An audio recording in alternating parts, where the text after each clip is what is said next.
Olá, boa noite. Hoje nós estamos aqui para mais um vídeo do IFAM. Vamos estudar juntos.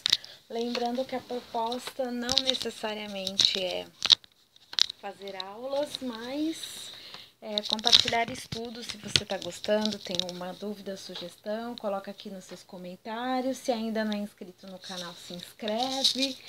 E espero que vocês estejam gostando. Eu tô aqui meio que tentando achar uma luz boa.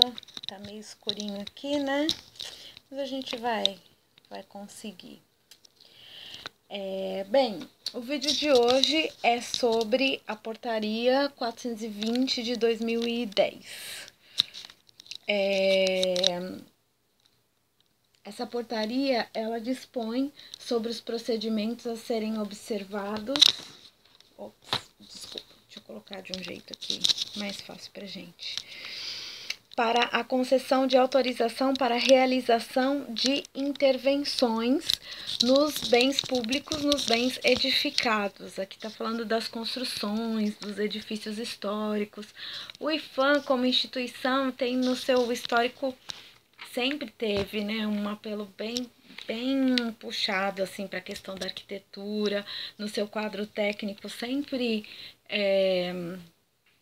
engenheiros e arquitetos acabaram sendo a maioria, então muito da legislação tem uma ligação com o patrimônio edificado. É uma coisa interessante de se observar. E acaba que nas suas replicações, né, digamos assim, regionais, como por exemplo com o DEFAT no estado de São Paulo, aqui em Santos tem o CONDEPASA, eu acabo notando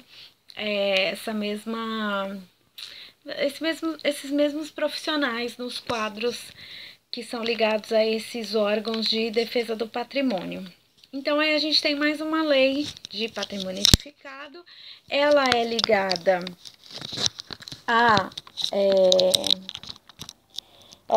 ao Decreto-Lei 25 de 37, que nós já tratamos aqui no canal, mas só relembrando, que autoriza intervenções em bens edificados tombados e nas suas áreas de entorno. Eu vou deixar aqui no final do vídeo um link para esse vídeo que eu já gravei. E também é bom que vocês assistam um vídeo que eu já fiz sobre a portaria 187 de 2010, que ela fala sobre as penalidades e sanções aos danos ao patrimônio cultural edificado. Então, na verdade, essas leis, elas são interligadas.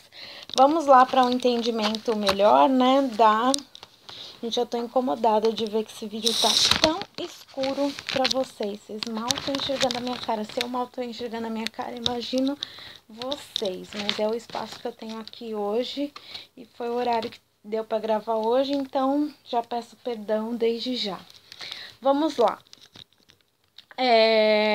No artigo 1º, ele estabelece disposições gerais para aprovação de propostas e projetos de intervenção. No artigo 2º, ele vai falar sobre os princípios. Que princípios são esses? Princípio de prevenção. Então, o IFAM pressupõe que não se deve esperar o patrimônio, né, o bem edificado, cair para tomar alguma providência. Então, se pensa antes, se tomam ações preventivas. Então, começou aquela rachadura, aquela infiltração, já é interessante que se pense em um projeto de intervenção, segundo este documento aqui do IFAM, e nessa parte da prevenção ele vai falar sobre isso. Existe o planejamento, que ele também chama de princípio, as técnicas e as metodologias que serão utilizadas nessa intervenção.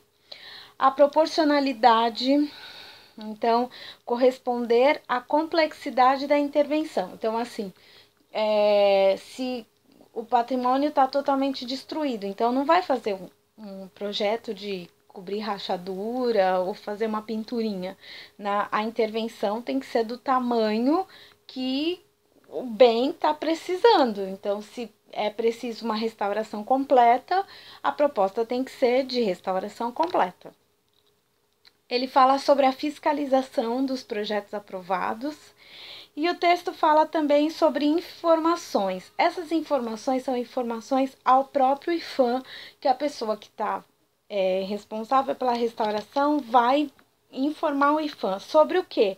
Ou para quê? Para fins históricos documentais, muitas vezes só se descobrem detalhes de uma construção quando você começa a fazer a restauração.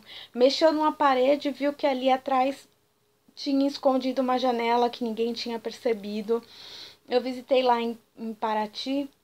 Paraty? Não, em São Sebastião, uma capela que encontraram umas imagens que elas foram emparedadas. Só se acharam essas imagens emparedadas quando se foi fazer uma restauração. E aí, mexendo lá na parede, caiu o reboco e se observou que uma antiga janela foi fechada e colocaram alguns santos ali dentro. Então, só descobriram na restauração. E assim como, às vezes, detalhes construtivos são observados quando você começa a mexer, que você vai começar a entender melhor. E aí, todas essas descobertas, a empresa que está fazendo a restauração tem que avisar o IPHAN a respeito do que está acontecendo. No artigo 3º, ele vai dar definições. Então, definições sobre o quê? Sobre intervenção. Eu vou ler aqui porque é a parte mais detalhada que tem. Então, o que ele entende por intervenção? E no documento inteiro ele vai usar essa palavra várias vezes. Toda alteração do aspecto físico, das condições de visibilidade ou da ambiência de bem edificado, tombado ou da área de entorno, tais como serviços de manutenção e conservação, reforma, demolição, construção, restauração, recuperação, ampliação, instalação, montagem e desmontagem, adaptação, escavação, arqueologia aqui, arruamento, parcelamento e colocação de publicidade. Então, tudo isso é considerado como intervenção. Aí ele também fala da conservação, né, de medidas preventivas, na verdade retoma uma questão que já foi apontada no artigo 1º, fala da manutenção. Outra questão interessante que eu achei aqui é de pontuar, nesse artigo 3º fala também sobre reforma simplificada. Que essa reforma simplificada é algo que não implique em suprimir ou acrescentar áreas. Então, aqui traduzindo, uma instalação elétrica, uma pintura, então uma intervenção mais simples, né? Eles chamam de reforma simplificada. Aí vai falar de reforma ou reparação, construção nova, restauração. Vai definir tudo o que é intervenção dentro dessa lei aqui. No artigo 4º, a lei fala sobre a realização de intervenção do bem tombado, ou seja, deve ser precedida de autorização do IPHAN. O artigo 4º explica o que, como, quando, de que forma é feita essa autorização. O artigo 5º explica o que necessita nessa autorização, qual tipo de intervenção deve ser feita. Do artigo 6º ao 9º, vai falar dos documentos que devem ser apresentados junto com esse pedido de intervenção. E vai explicar também que as diferentes intervenções exigem diferentes documentações. E aí o artigo destrincha isso. Nos artigos 10º até o 13º, são critérios para a realização da intervenção. Do artigo 14º ao 21º, se fala do processo e procedimento e vai explicar que cada intervenção tem um processo administrativo próprio. Então, se a empresa vai fazer intervenção em diferentes prédios, cada uma tem um processo diferente lá no IPHAN, correndo no IPHAN. O artigo 22, o 23 e o 24 falam da análise do processo e o 23º especificamente explica que a decisão sobre o requerimento é instruída por um parecer técnico. Isso não é só em relação à restauração, quando existem questões da arqueologia, também o IPHAN faz um parecer técnico. Então, vai ter uma escavação, eu faço um pedido para essa escavação, um projeto, e aí o IPHAN faz um parecer técnico dizendo se aprova o que eu estou pedindo ou se ele acha que tem que ser feitas outras coisas em relação àquele caso que foi solicitado, ou mesmo depois que a intervenção é feita numa aprovação, ele explica se foi totalmente aprovado ou se não, ou se tem. Então, isso é um procedimento corriqueiro do IPHAN os pareceres técnicos, e eles são muito importantes e eles devem ser seguidos. Do 25º e 26º artigos falam das alterações no projeto. O 25º, quando o IPHAN percebe que um projeto deve ser alterado. Naquela linha do que eu falei para vocês, às vezes é feito um projeto de intervenção e no andamento da intervenção se observa que devem ser tomadas outras atitudes diferentes das iniciais. Então, quando o IPHAN repara isso, né, ao ser informado, ele solicita alterações no projeto.